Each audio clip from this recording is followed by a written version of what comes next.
Just by looking at number 1, you can see that it's going right to the top of the waveforms in this section here and in these 2 sections here.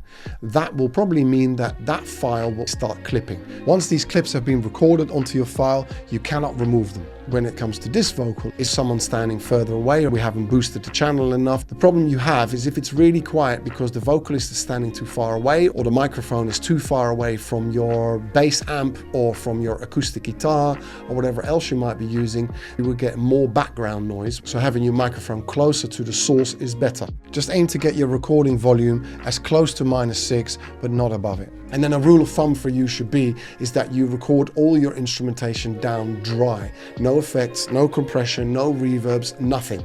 Unless you might need to put a slight bit of compression on the vocals. But if you're going to do that, just do it so minimal that it just contains those peaks or spikes that someone might have in their vocal.